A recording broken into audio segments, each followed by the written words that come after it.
Has Ed Sheeran been using Chat GPT to write his cheesy lyrics? LISLE gives a limp 2 stars to new album play. For 9 glorious months last year, it looked as if Ed Sheeran's bubble had burst.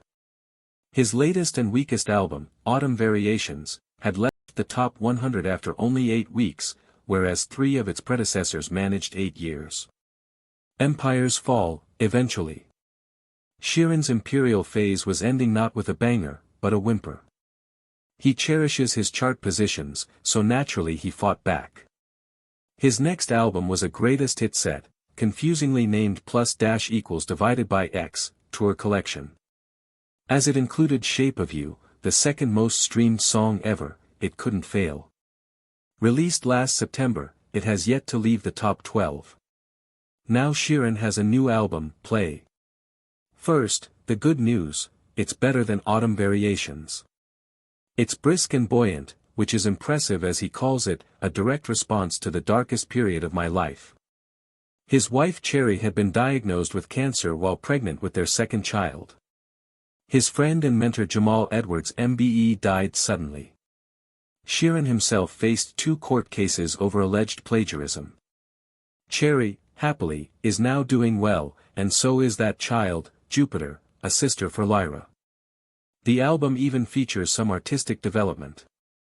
Sheeran's signature sound, cuddly folk pop, now comes with an Indian twist. He sings in Hindi and Punjabi, showing an open mind at a time when it's sorely needed.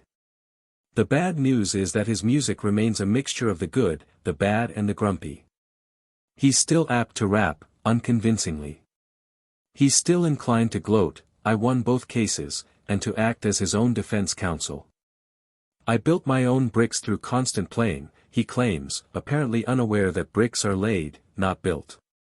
When he writes a love song, his way with words gets even worse. We're alone, he sings on symmetry, 2 silhouettes just touching skin.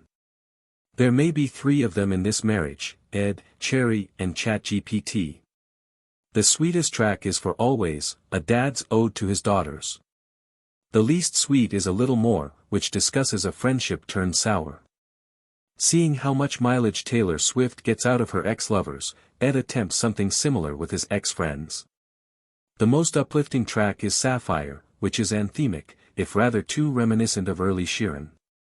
Maybe he's decided that the safest move is to plagiarize himself. It comes after the singer revealed he's relocating to America for the foreseeable future. Ed is no stranger to traveling the world for his work, but revealed in a podcast interview that he would be settling in the States with his family while on tour. The singer, who has an impressive property portfolio worth a staggering £70 million, recently snapped up a sprawling £9 million home in New York. Yet he spends the majority of his time at his Sheeranville estate in Suffolk with wife Cherry Seaborn and their daughters, Lyra, 5, and Jupiter, 3. Speaking on the Two Johnnies podcast, he shared, I'm just about to move to America. I feel like I might be the only person moving to America. I'm going on tour there for a while and I have a family so I can't dip in and out. We're going and settling there. Ed did not specify where in the States he would be moving to. Yet he previously said that a move to the States could be on the cards because he wanted to transition into country music. Ed said earlier this year, when you transition to country, you can't transition back. Nashville is my favorite city in the States and it's always been my end goal to move to Nashville and transition to country. Ed's decision to move abroad comes just 2 months after he sparked backlash for claiming he identifies culturally as Irish, despite being born and raised in England. While the singer-songwriter was brought up in Suffolk, his father John hails from Belfast, meaning he spent much of his childhood in Ireland. Opening up on his heritage on the Louis Theroux podcast, Ed explained, I class my culture as Irish. I think that's what I grew up with. My dad's family is, he's got 7 brothers and sisters. We'd spend all of our holidays in Ireland.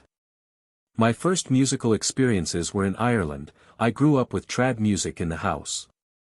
So I identify culturally as Irish, but I was obviously born and raised in Britain.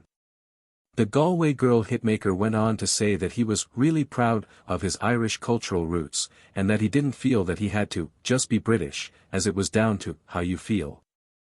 He said, "I don't overthink it, but I do feel like my culture is something that I'm really proud of and grew up with and want to express. And I feel like just because I was born in Britain doesn't necessarily mean that I have to just be British. There's loads of people I know that are half this or quarter this. I don't think there's any rules to it. It should be how you feel and how you were raised and what you lean into." And when asked whether he gets a lot of love in Ireland, the chart-topping star also praised the country as being my second home. He said, "I'd say it's basically my second home, musically.